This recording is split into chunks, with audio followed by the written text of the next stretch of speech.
This is Coach Lee with myexpatcoach.com, and I'm going to talk to you about how important it is that your ex be ready to hear from you or to speak to you. Take just 1 second and click the subscribe button below so that you can be notified when I have more content that's helpful to your situation, and that includes videos on attraction, relationship dynamics, and getting your ex back.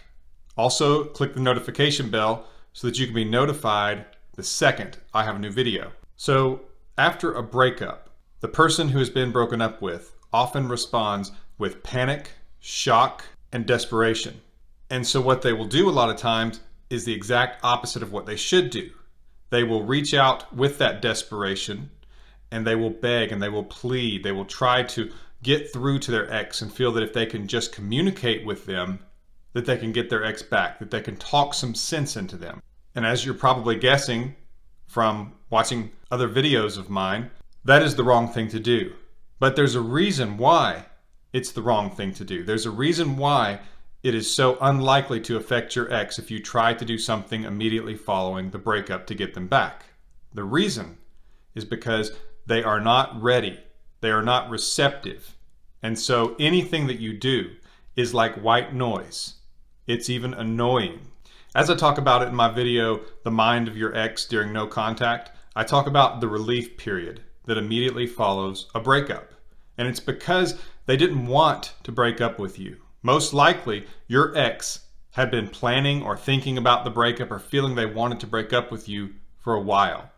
It could be weeks, it could be months, and in some cases, even years.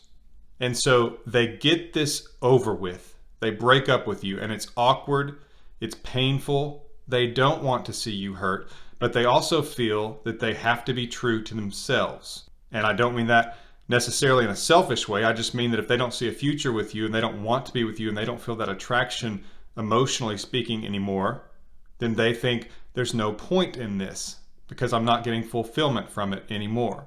And so eventually, after they've often tried to talk themselves out of it, usually they have tried to make things work with you, to get the spark back, to talk to you about it indirectly, and it just hasn't worked. And so they decide, I've got to just do this and get this over with.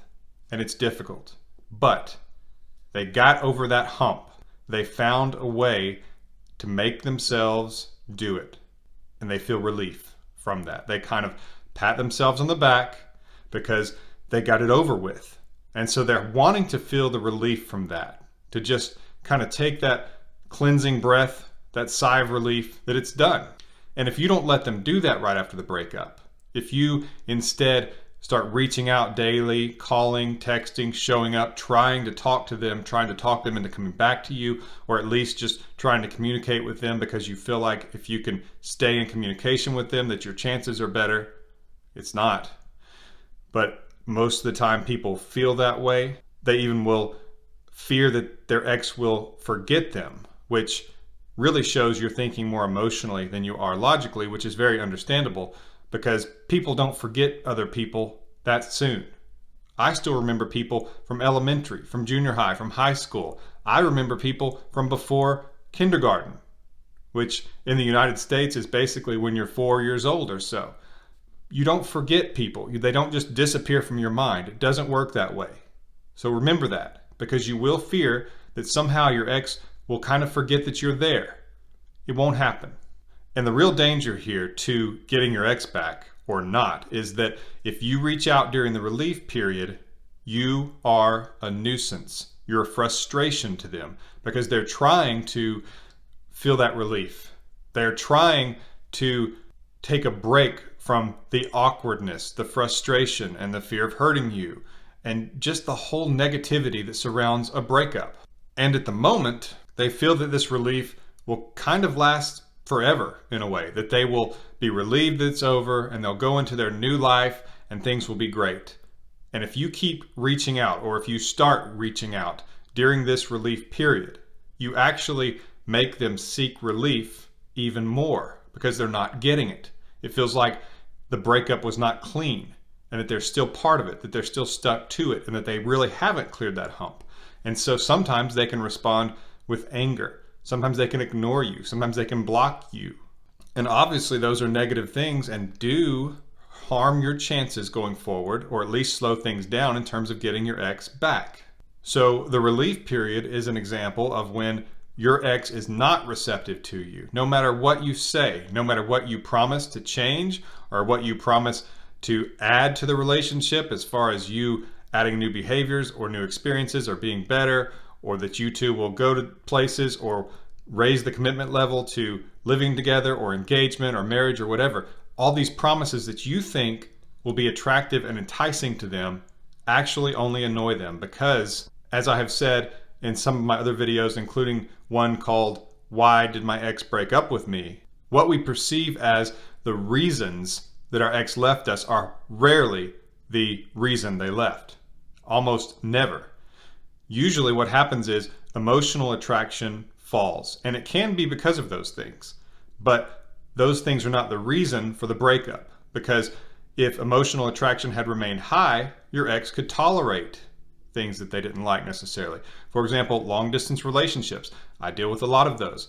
And a lot of times the person will break up with another person and even cite the distance as a reason. They will say, I just can't feel connected to you because we're so far away, and I can't keep making the drive or the flight to see you, and it's just not going to work.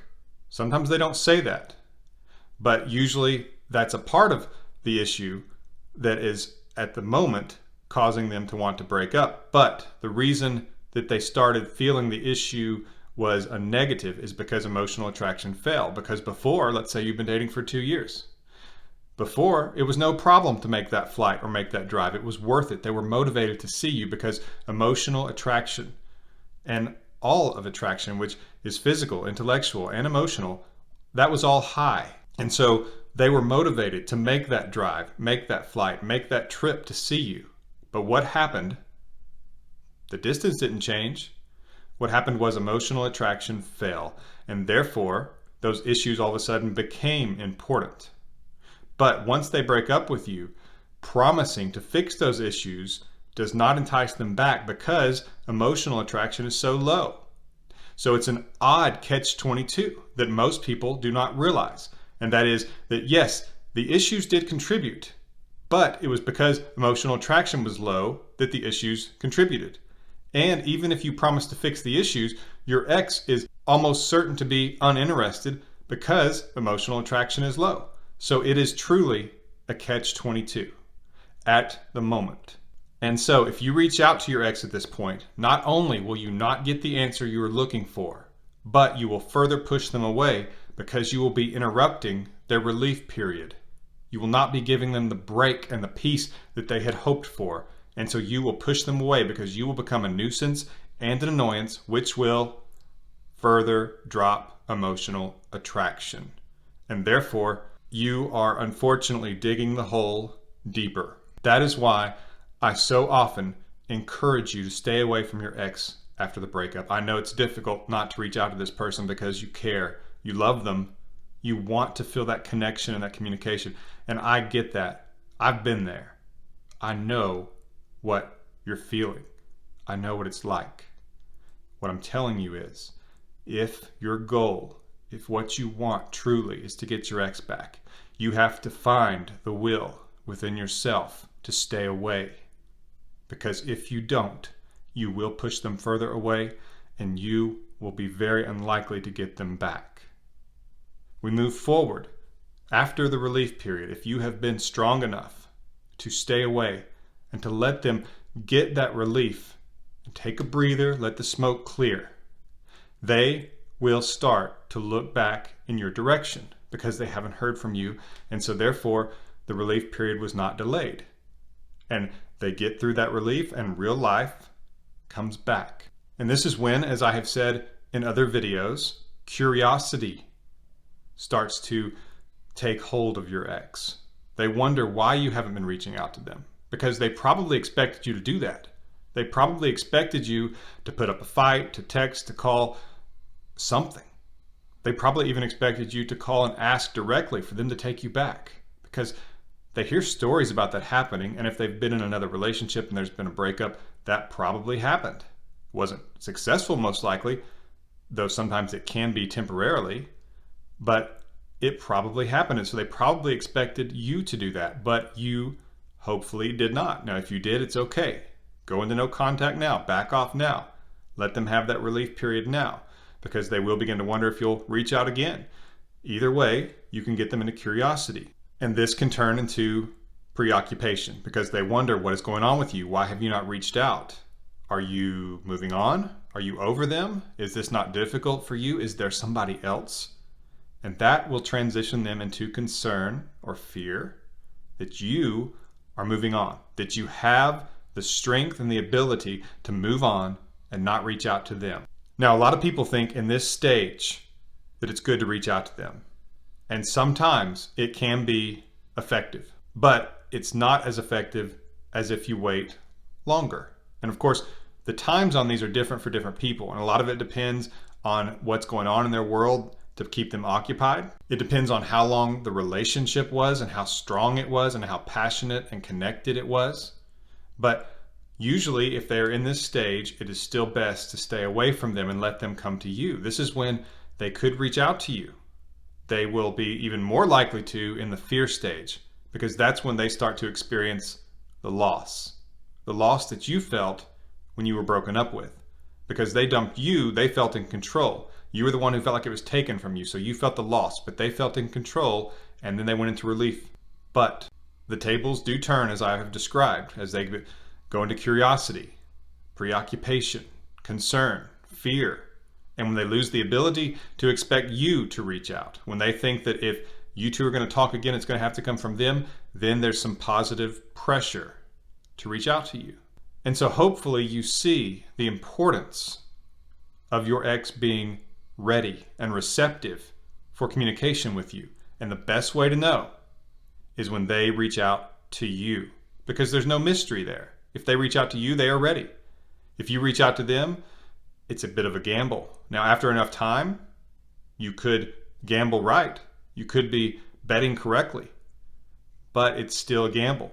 You know for certain, though, when they reach out to you, that they are receptive and ready. Unless, of course, it's just a business matter or they're being mean, something like that. But if things are not like that, if there wasn't a lot of anger and bitterness and that your ex has had time and they reach out to you to see how you're doing, that's when they're receptive to communicate with you. And you know for sure. And as I talk about in my emergency breakup kit, one of the things that you need to tell yourself right now, if you've just recently been broken up with, or even if it's been a few weeks or a couple months ago, you have time. That's part of the reason after a breakup, people are so desperate, is because it feels like that if you don't do something right now, you're going to lose your ex. But as I say in the emergency breakup kit, which you can find more information about with the link in the description below, you have time and time is on your side. So relax and don't panic, because right now your ex is not receptive anyway. As a matter of fact, you have to wait. You have to wait until they are receptive. And so, whereas it feels like you need to do something right now and that it's urgent, it's actually not. It's the opposite. It needs time. And so, even if you think you have magic words, a magic text, if you're going to send them a picture and it's just going to make them react a certain way, number one, that's unlikely. But number two, if they're not receptive, it is just white noise. There's nothing you can say when they're in that relief period, because not only are they not wanting to interact with you, but whatever you say, they are going to try to refuse to let it affect them in any way. They don't want to hear it. They don't want to interact with you. And because emotional attraction has dropped, and since you're reaching out to them, it's dropping even lower, whatever you say, even if it seems like it's something that's very important to them, it won't be enough, because emotional attraction is not there. And that's where no contact can bring emotional attraction up, because they become curious about you. They start to experience the fear of loss. And that makes them even more likely to reach out. It makes them moving towards you more. It raises attraction, because fear of loss actually creates a lot of attraction, even to the point where someone can become kind of obsessed with someone if they fear losing them enough. That's kind of why right now you are acting obsessively in a lot of ways. You're thinking about them constantly. You're panicking when you kind of invent stuff in your head, wondering if they're with somebody else or if you're going to lose them forever. Or where are they? What are they doing? And you become preoccupied with them and have basically obsessive thinking about your ex. It's because of that loss, that fear of losing them forever. And that's what you want to happen within your ex. And it will take time to do that. And it will take them seeing that you can stay away, which shows them you could move on. And a lot of times when they break up with you, there's absolutely no fear of loss, because sometimes maybe you've been too needy, too clingy. And when emotional attraction is very low, there's no fear of loss because they don't think that they would mind the loss, because emotional attraction is so low. And that takes time to come back.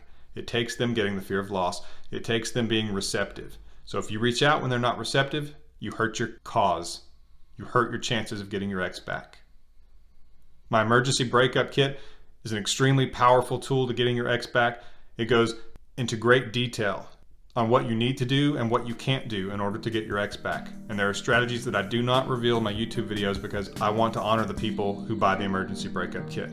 There's more information in the link in the description below, and you can also schedule a coaching call with me at myexbackcoach.com. That's myexbackcoach.com, and there are free articles and resources there about getting your ex back. This has been Coach Lee with myexbackcoach.com. Please click subscribe, and thank you for watching.